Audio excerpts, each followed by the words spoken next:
nous parler, et pour nous faire une point sur les indications de PET scan dans le cancer de la prostate en 2020. Vous avez la parole.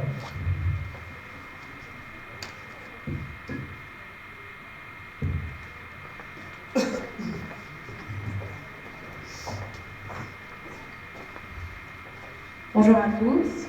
Je remercie l'Association des urologues du Sud de m'avoir invité, et précisément Dr Abdelfad et Dr Priassi, pour vous faire une présentation concernant le PET scan dans le cancer prostatique.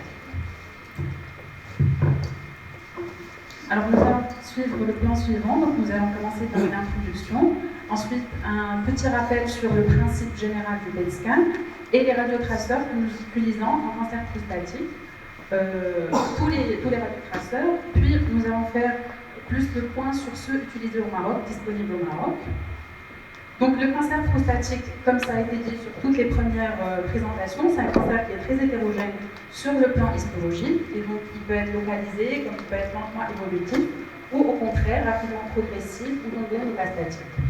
Donc il nécessite une imagerie précise qui va prendre en considération ces caractéristiques hétérogènes, aussi bien biologiques que histologiques, pour permettre une meilleure prise en charge et donc un meilleur traitement. Il pose également un grand problème, c'est la récidive biologique. Donc après un traitement radical, l'évolution se fait vers une récidive biologique de 20 à 50% des cas de 0 à 10 ans pour une prostatectomie et de 30 à 40% des cas de 0 à 10 ans après une radiothérapie. Donc ici intervient un peu la médecine nucléaire qui a pu régler en grande partie ce problème de récidive biologique grâce à certains traceurs, pas tous ceux utilisés en cancer prostatique, mais surtout la choline et la PSMA. Donc la médecine nucléaire en fait en général elle a permis de régler et d'augmenter les chances de guérison dans plusieurs cancers, y compris la prostate, les lymphomes, les cancers pulmonaires, entre autres. Alors, le principe du PET scan, donc en fait, on injecte une molécule qui a une double composante. Une composante qui va être spécifique de l'organe ou de la fonction qu'on veut explorer et qui doit être associée à une molécule émettrice de rayonnement. Donc, une fois qu'on va injecter ce produit, donc la molécule spécifique, elle va aller sur l'organe qu'on cherche à détecter et la molécule radioactive, elle va émettre un rayonnement que nous allons détecter. Par la suite, c'est un signal qui va être traité par le système pour nous donner une image que nous allons interpréter.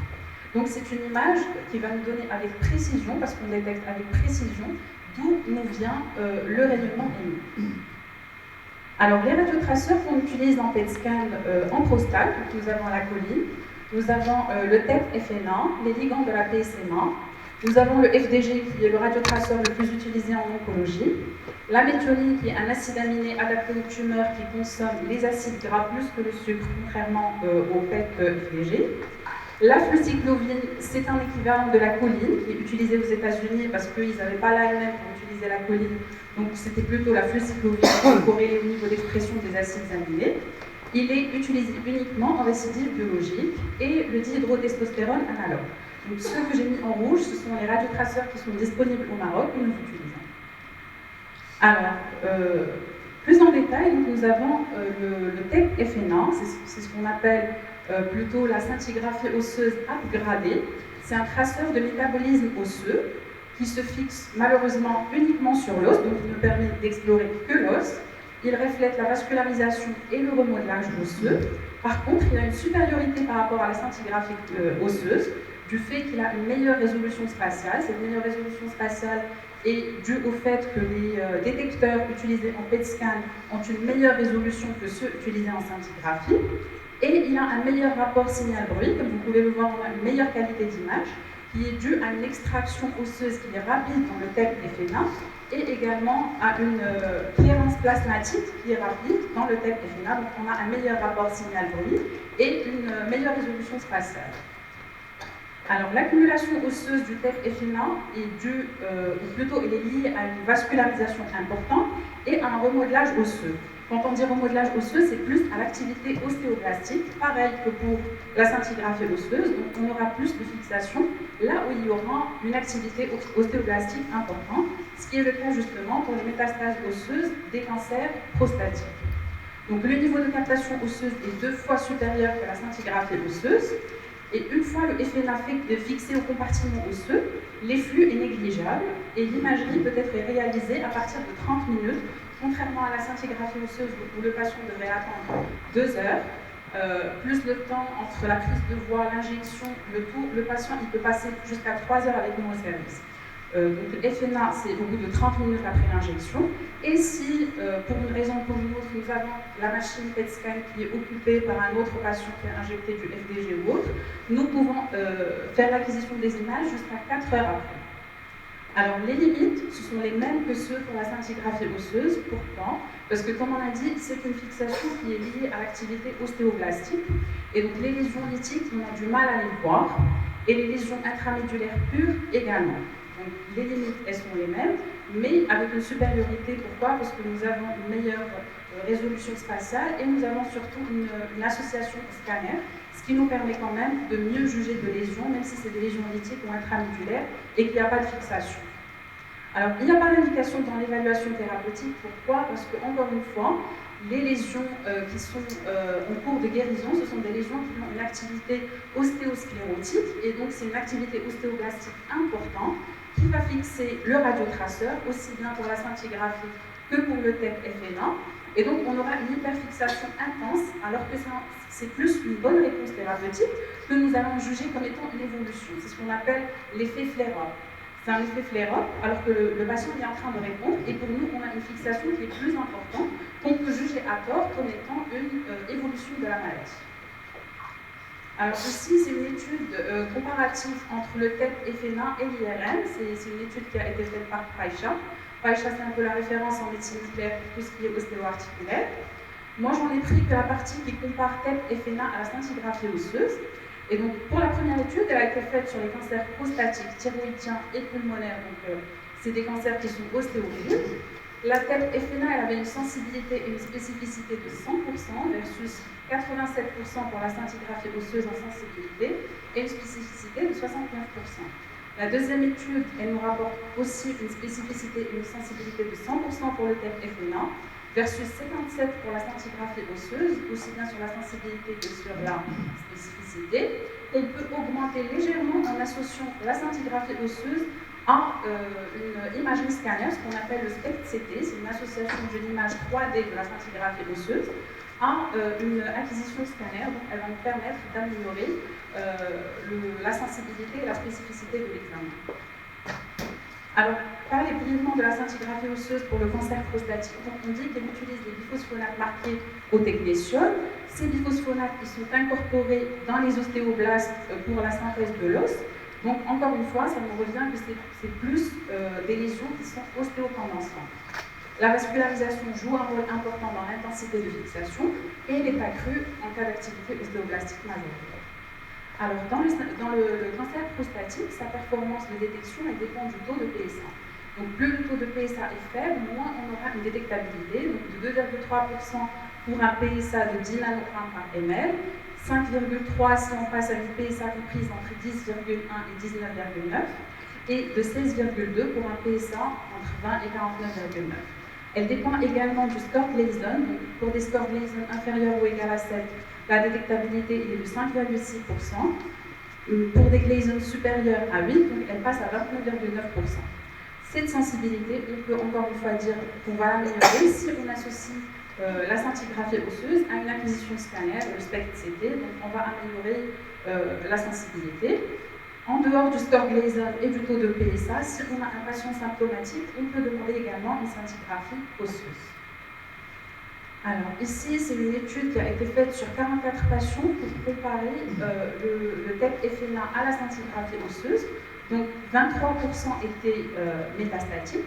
Pour la scintigraphie osseuse planaire, la sensibilité était de 70% versus 92% si on l'associe au scanner. Donc on peut voir que le scanner augmente la sensibilité considérablement. La sensibilité du TEP FNA elle était de 100%. La spécificité elle était la même parce qu'on a dit que leurs limites étaient toujours les mêmes, c'est-à-dire les lésions ostéolytiques et les lésions intramédulaires. Alors, donc, ce sont les trois traceurs ostéotropiques. Donc, comme on a dit, ils ne permettent que l'exploration de l'os. Mais vous pouvez voir la différence entre une scintigraphie osseuse planaire.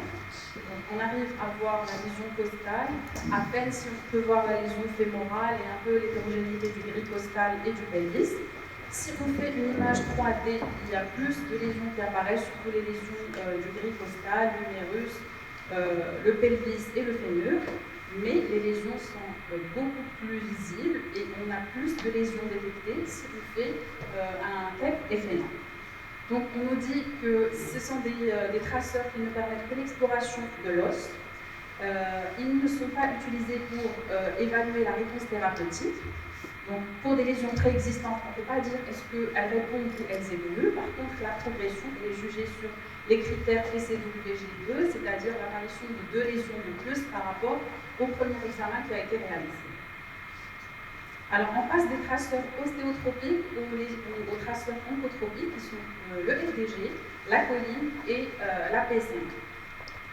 Alors la choline, c'est la molécule de la famille des acides aminés, c'est une molécule qui est incorporée, c'est un précurseur de phospholipide qui est incorporé dans la synthèse des cellules de la membrane cellulaire. Son avantage, c'est sa fixation rapide après l'injection, donc c'est ce qui nous permet de réaliser des images précoces centrées sur le pelvis. Une fois qu'on injecte le produit, on réalise des images précoces sur le pelvis, surtout avant l'apparition de l'activité urinaire qui risque de gêner l'interprétation. Donc justement, son inconvénient, c'est l'élimination urinaire qui peut gêner l'interprétation, surtout au niveau du pelvis. Donc, il traverse la membrane cellulaire grâce à un transporteur, blablabla. Tout ça pour dire qu'il intervient dans la synthèse de la membrane cellulaire et il peut être marqué soit au fluor 18, soit au carbone 11. Alors, les deux composantes exponentielles, c'est qu'il a une élimination du secteur vasculaire qui est rapide dans les 5 premières minutes. C'est encore l'une des raisons pour lesquelles on réalise l'image précoce sur le pelvis. L'accumulation rapide dans le foie durant les 10 premières minutes et par la suite, elle va devenir plus lente. Et on a par contre une grande activité rénale au niveau de la rate et au niveau du foie.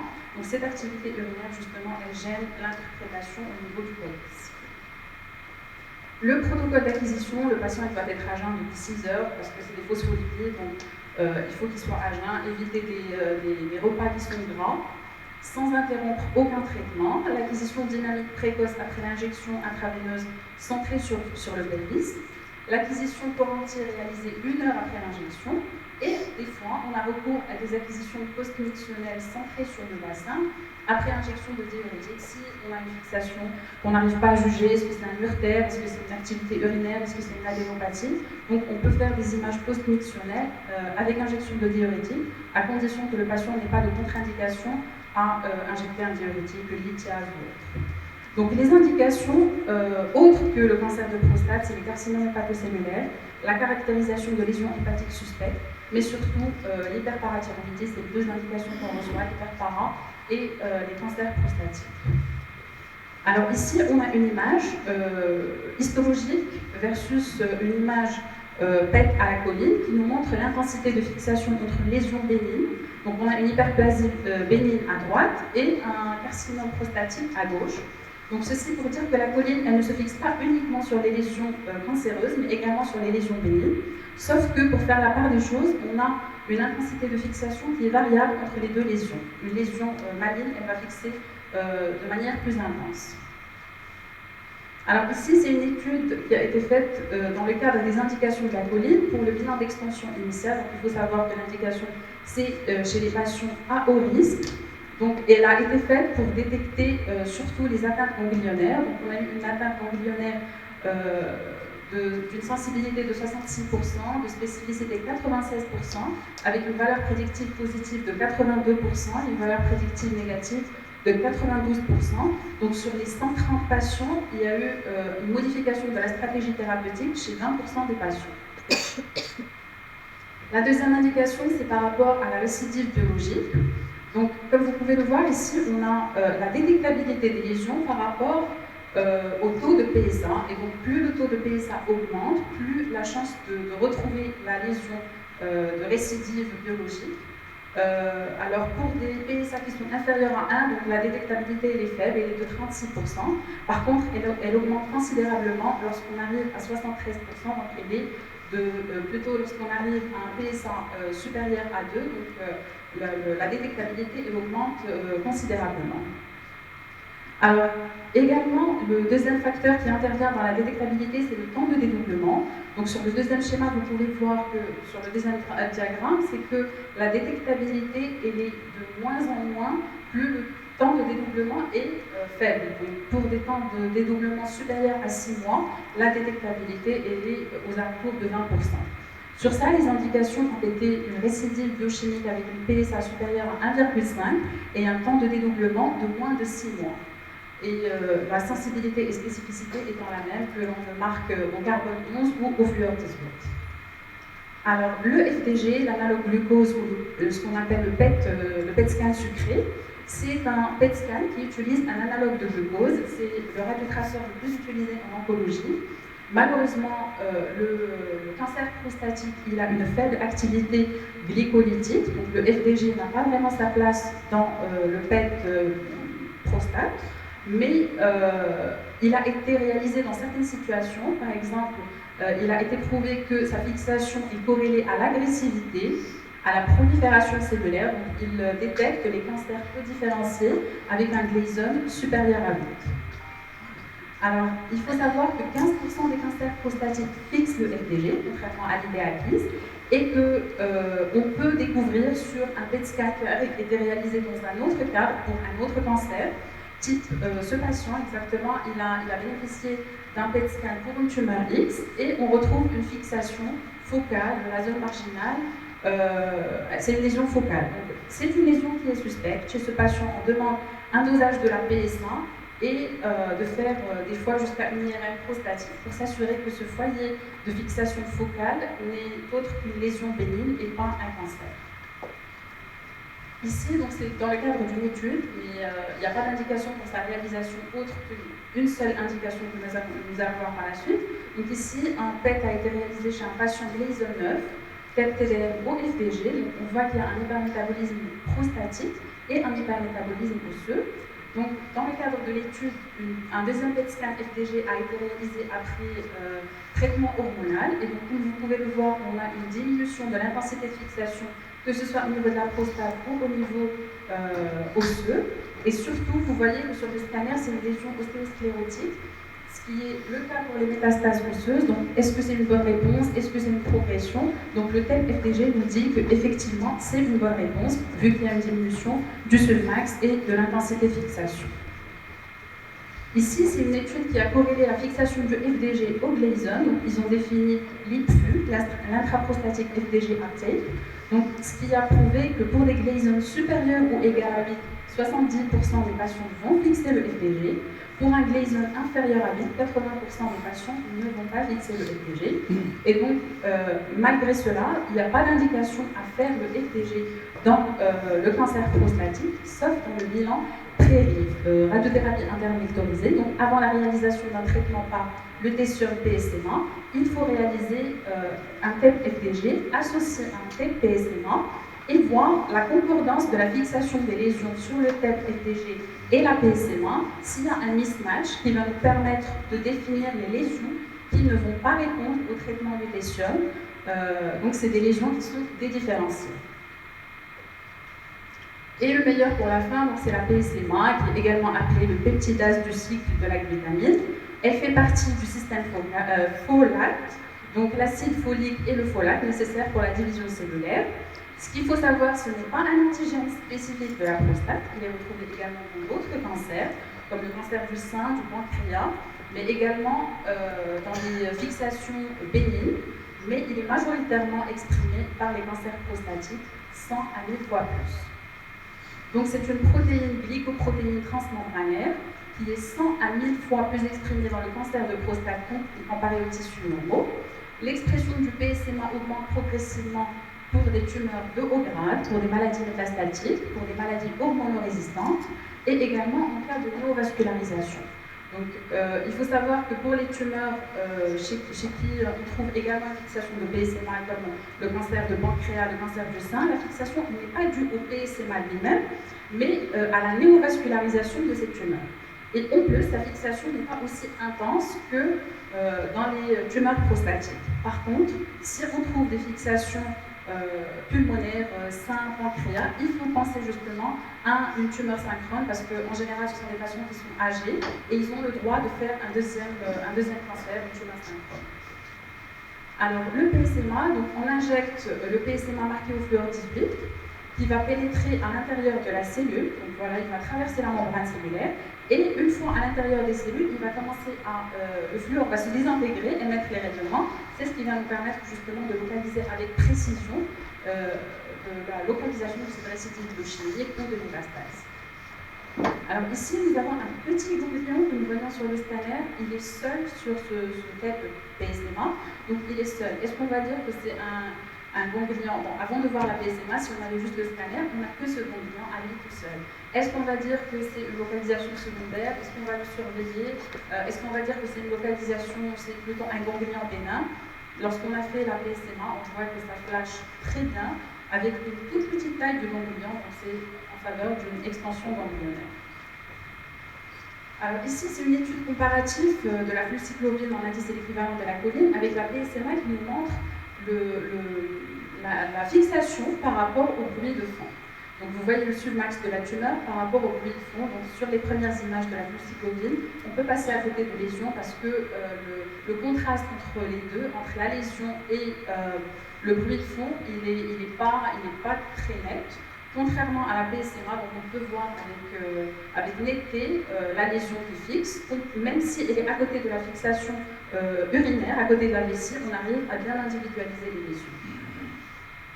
Alors, ce qu'il faut savoir, c'est qu'il existe plusieurs molécules de ligands de la PSMA. Donc, ils peuvent être marqués au gallium 68 ou au fluor 18. Le fluor 18 PSMA 1007, c'est celui disponible au Maroc, c'est celui qu'on utilise. Donc il a une extraction hépatique, ce qui est bien, parce qu'il n'a pas une élimination urinaire qui va nous gêner sur l'interprétation du pelvis, de la loge prostatique, des ganglions pelviens. Les autres, ils ont plutôt une élimination urinaire, et la différence aussi, c'est le marquage. On a dit le fluor 18, c'est une molécule qui a une demi-vie qui est assez longue, de 110 minutes, qui nous vient déjà prête de chez notre fournisseur. Par contre, le gallium 18, il faut disposer d'un générateur sur place, faire une émulsion, toute une préparation. Donc, je pense que le fluor 18, il est plus pratique pour lui. Alors, les limites, les faux positifs, les pitfalls. Donc, en fait, on a dit qu'il y a une fixation autre que la prostate dans d'autres tumeurs, et donc il faut y penser. Nous avons surtout un problème qui se pose avec les ganglions sympathiques. Les ganglions sympathiques, ils fixent le PSMA. Et donc le problème se pose surtout quand c'est un ganglion sympathique qui est en localisation présacrée, pelvienne. On se dit, est-ce que c'est un ganglion qui est secondaire? Est-ce que c'est une fixation physiologique? Donc ça vient avec le temps et surtout il faut l'analyser morphologiquement. Morphologiquement, est-ce que c'est un ganglion qui est oblong, symétrique? C'est plus en faveur d'un ganglion qui est physiologique, c'est pas une localisation secondaire. Alors, on nous dit que le PSMA n'est pas spécifique de la prostate. Il peut être aussi fixé par les tissus inflammatoires, mais toujours avec une fixation qui restera moindre que pour les localisations secondaires ou pour le cancer prostatique. Il y a une fixation sur les ganglions qui pose problème, et pour les traceurs qui ont une excrétion qui est hépatique, ça nous pose problème pour l'étude du foie et de l'abdomen, parce qu'il y a également une fixation pancréatique, et donc on a du mal. Mais on nous dit que ces problèmes sont moindres lorsque c'est du PSMA qui est marqué au fluor 18, ce qui est le cas chez nous au Maroc, fluor PSMA 1007. Alors les indications, c'est la stadification initiale des patients présentant un cancer prostatique à haut risque avant le traitement thérapeutique initial, la suspicion de récidive de cancer prostatique chez les patients présentant une récidive biologique et l'identification des patients qui présentent une dédifférenciation ou avant la rive pour voir s'ils vont bien répondre au traitement. Alors, ici, c'est une étude qui a été menée par Hoffman. Donc, c'est une étude qui est très connue, qui a réalisé des tests PSMA sur les patients à haut risque. Et donc, c'est une étude qui est prospective, randomisée, multicentrique. Elle nous montre que, comparer le PSMA à l'imagerie morphologique standard, donc la supériorité, elle est sur tous les niveaux, que ce soit sur la précision de détection, sur la sensibilité et également sur la spécificité. Donc la question ne se pose même pas. Tumeur, cancer prostatique au risque, et on va voir que c'est également les risques intermédiaires défavorables. On fait une TEP à la PSMA. Alors, toujours dans l'étude de Hoffman, donc il a comparé le staging T, N et M. Donc pour le T, on a une sensibilité qui est égale entre PSMA et IRM. Pour le staging N, donc supériorité de la PSMA par rapport à l'IRM est également largement supérieure par rapport au scanner. Et bien sûr, l'étude par rapport aux localisations métastatiques au risque, le PSMA reste beaucoup plus supérieur que toute imagerie confondue. Alors là, détection de récidive biochimique, donc là, elle est un peu mieux que par rapport à la colline, on dirait mieux que la colline. On commence à détecter à partir d'un taux de 0,2 nanogrammes par ml pour atteindre une détectabilité de 100% pour un taux de PSA de 2,2. Donc 2,2 et plus, on est sûr que la PSMA elle va nous détecter la récidive. À partir de 0,2, on peut réaliser en fait à la PSMA. Alors ici, on nous compare TEP colline et TEP PSMA et on nous dit qu'il y a une meilleure détection, il y a plus de lésions qui sont détectées, avec un submax qui est supérieur et donc on a un meilleur contraste entre les lésions et le bruit de fond, et surtout pour les tumeurs au grade. Voilà. Donc ici, c'est une image qui compare justement la colline et la PSMA. Donc, vous voyez qu'il y avait un ganglion sur la colline qui n'a pas fixé. Chez le même patient, on réalise TEP à la PSMA et donc on arrive à voir que le petit ganglion il a flashé, donc c'est un ganglion d'extension ganglionnaire. Ici, c'est un TEP PSMA qui a été fait pour être comparé avec une scintigraphie osseuse SPECT, donc une scintigraphie 3D avec une réalisation d'une image scanner. Donc l'image, elle a été prise. D'accord, donc on voit qu'on a la lésion sur le TEP PSMA qui ne va pas apparaître sur la scintigraphie osseuse, même après 6 mois, on arrive à peine à voir la lésion sur le scanner, donc c'est une petite lésion ostéo-ensemble. Ici, on nous dit que l'exposition au rayonnement au TEP PSMA seul est de 8,4. Par contre, pour l'imagerie conventionnelle, le total dépasse le double de ce que va recevoir le patient en imagerie en TEP PSMA. Alors ici, c'est une comparaison entre scintigraphie osseuse et TEP PSMA, donc largement supérieure. Vous voyez que le malade il est truffé, alors que sur la scintigraphie osseuse, on arrive à peine à voir quelques lésions. Alors les guidelines, on nous dit la NCCN, l'ESMO, la Pan-Asian ESMO et l'Association européenne d'urologie, ils sont tous d'accord que pour la récidive biologique et la progression, il faut réaliser un TEP PSMA. Par contre, pour le risque intermédiaire, certes défavorable, la NCCN recommande le PSMA, l'ESMO il recommande de faire IRM-CT plus un scanner, si en fait il y a le choix entre les deux. Et pour l'association européenne d'urologie, il recommande plutôt l'imagerie conventionnelle. Pour les hauts risques, donc, la NCCN recommande le PET PSMA, l'ESMO les deux, le choix entre les deux, et l'association européenne d'urologie, donc soit un PET PSMA, soit une IRM de record corporel. La NCCN, donc, ça reprend ce que ça a été dit, et pour la société de médecine nucléaire, donc, elle nous dit pas d'intérêt pour les faibles risques, par contre pour les hauts risques, les risques intermédiaires défavorables, on peut réaliser un PET PSMA. Pour les patients qui ont bénéficié d'une imagerie conventionnelle qui sont risques défavorables intermédiaires, haut risque ou très haut risque, et que leur imagerie conventionnelle est revenue négative ou oligométastatique, il faut faire un TEP PSMA. Alors en conclusion, je vous dis qu'il y a plusieurs radiotraceurs avec des intérêts différents, que l'avenir est très prometteur avec la PSMA, surtout sur le plan thérapeutique pour lutécium, et dans le futur, les indications sont en train de s'élargir entre guider la biopsie, le bilan et le monitoring. Donc il y a des critères qui sont en cours de validation. Les PET, PSMA, Progression Criteria. Ce sont des critères qui sont en cours de validation pour pouvoir réaliser le TEP PSMA pour l'évaluation thérapeutique. Et je vous remercie.